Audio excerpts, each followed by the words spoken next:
Vous écoutez La Voix de l'Espérance, une émission qui vous apporte paix, joie, confiance et espérance.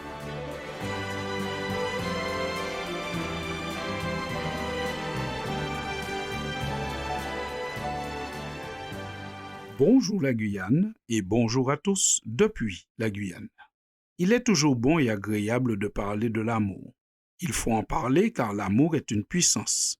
L'amour donne de l'énergie. L'amour permet de surmonter bien des difficultés. Mais faut-il encore en parler et savoir ce que l'amour permet et ce que l'amour ne permet pas? Aujourd'hui, nous voulons voir que l'amour nous permet de voir la vie en considérant aujourd'hui, mais également demain. Le véritable amour n'investit pas seulement dans le présent, mais dans le présent et l'avenir. Quand on s'aime soi-même, quand on aime ceux qui sont autour de nous, on pose des actions et des actes, on prononce des paroles qui ont pour objectif de construire le présent, mais également de préparer l'avenir.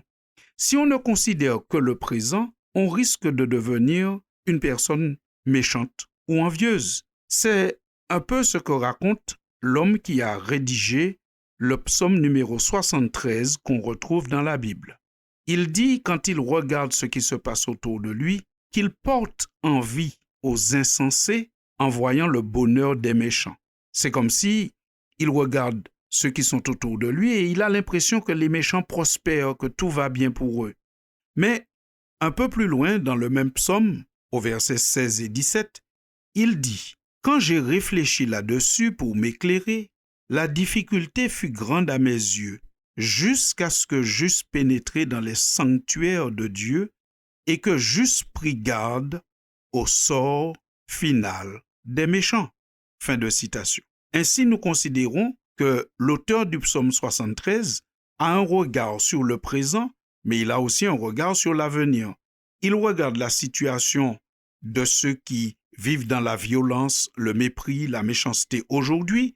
Visiblement, ils prospèrent, mais il porte un regard sur leur sort final et il dit là, on ne doit plus les envier, car il sait que le sort final des méchants, c'est une récompense qui est tout à fait égale à ce qu'ils ont produit de leur vivant, puisque la Bible dit que lorsque Jésus reviendra, il remettra à chacun selon ses œuvres. Il offre la grâce à tous. Ceux qui n'acceptent pas sa grâce et qui persévèrent dans le mal, dans la méchanceté, dans l'infidélité, dans la débauche, recevront ce qu'ils auront semé. Chacun recevra selon ses œuvres. Alors, maintenant, ce qu'il faut se rappeler, c'est que la Bible dit que la méchanceté peut produire aujourd'hui un certain revenu, mais qu'il n'y a pas d'avenir dans la méchanceté. C'est ainsi que nous lisons dans le psaume 92 et au verset 7, « Si les méchants croissent comme l'herbe, si tous ceux qui font le mal fleurissent, c'est pour être anéantis à jamais. » Par conséquent, nous prenons bien conscience que le mal peut produire une certaine prospérité aujourd'hui, mais qu'il n'y a pas vraiment d'avenir dans le mal. Tandis que ceux qui sont avec Dieu, dans le bien, il peut arriver qu'aujourd'hui, il manque un peu de matériel. Parce que quand on veut être honnête, quand on veut faire ce qui est droit, eh bien, on n'est pas toujours forcément dans l'enrichissement. Mais il y a la notion de durée pour ceux qui sont avec Dieu. Il y a la notion d'un avenir, d'une perpétuité, d'une longue durée avec Dieu qu'on appelle simplement la vie éternelle. Il faut toujours faire le bon choix aujourd'hui pour préparer demain. C'est un peu comme quand vous regardez une chenille. La chenille aujourd'hui n'est pas très belle, mais cependant, on sait que si on se projette quelques jours plus loin, la chenille va se métamorphoser en papillon et les papillons sont d'une grande beauté. D'ailleurs, si vous voulez contempler de beaux papillons, il faudrait venir en Guyane. Il y en a qui sont extraordinairement beaux. L'avenir est donc une notion qui doit être prise en compte aujourd'hui, dans notre pratique aujourd'hui, dans nos paroles et nos décisions. L'avenir, quand Dieu l'annonce, on peut considérer que c'est une chose certaine. Nous lisons, pour illustrer cette idée, l'évangile de Jean au chapitre 12 et au verset 12, qui raconte comment Jésus est entré à Jérusalem lorsqu'il est venu pour la première fois. Il est dit, le lendemain, une foule nombreuse de gens venus à la fête, ayant entendu dire que Jésus se rendait à Jérusalem, prirent des branches de palmier et allèrent au-devant de lui en criant « Hosanna ! Béni soit celui qui vient au nom du Seigneur !» Et Jésus trouva à ce moment un ânon, le petit d'une ânesse. Il s'assit dessus, selon ce qui est écrit. « Ne crains point, fille de Sion, voici ton roi vient assis sur le petit d'une ânesse. » Fin de citation. Je rappelle la référence de cette lecture, Évangile de Jean, chapitre 12, versets 12 à 14. Ici, nous avons le récit de l'entrée de Jésus à Jérusalem, avant qu'il ne soit mis à mort. Il entre d'une manière extraordinaire. Une foule l'accompagne avec des branches de palmier à la main et il est monté sur un ânon. Et ce qui est intéressant, c'est que l'évangéliste Jean précise que tout cela se passe selon ce qui était déjà écrit. Alors quand on cherche, on trouve dans l'Ancien Testament le livre du prophète Zacharie au chapitre 9 et au verset 9, qui avait déjà donné en détail comment Jésus serait entré à Jérusalem avant sa crucifixion. Nous lisons « Sois transportée d'allégresse, fille de Sion, pousse des cris de joie, fille de Jérusalem.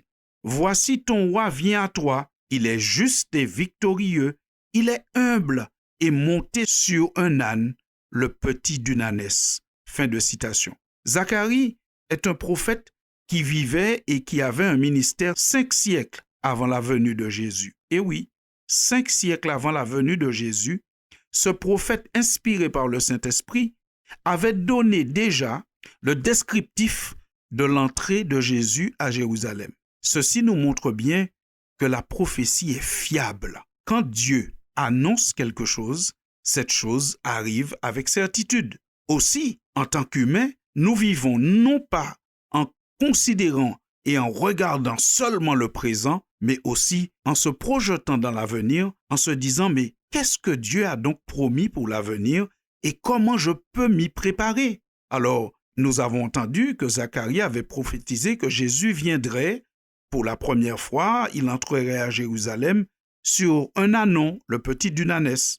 Mais dans le livre de l'Apocalypse, qui est le dernier livre de la Bible, le livre qui annonce les choses juste avant le règne total du Christ, il est dit au chapitre 19 et au verset 11, « Puis je vis le ciel ouvert, et voici parut un cheval blanc, celui qui le montait s'appelle fidèle et véritable, et il juge et combat avec justice. » Fin de citation. Ici donc, le prophète Jean annonce la venue de Jésus et il décrit un cavalier monté sur un cheval blanc, ce qui est le signe de la royauté totale, qui vient pour juger, il juge et il combat avec justice.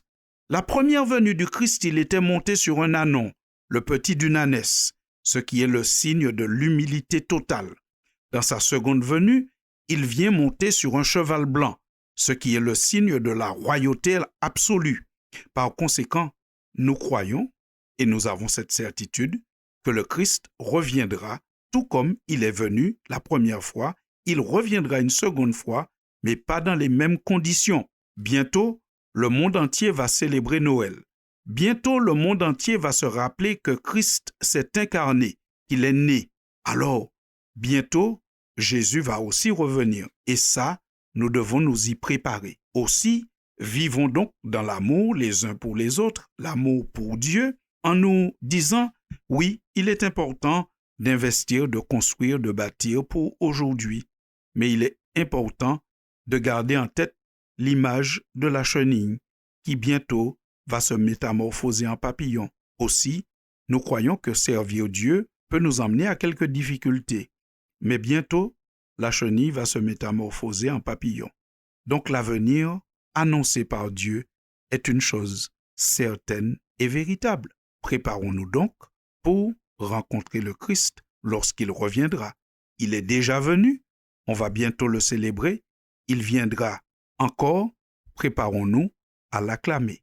Merci, chers auditeurs, pour votre fidélité à la chronique La Voix de l'Espérance et je vous dis à très bientôt pour une prochaine édition. C'était La Voix de l'Espérance, une émission préparée par l'Église adventiste du 7e jour.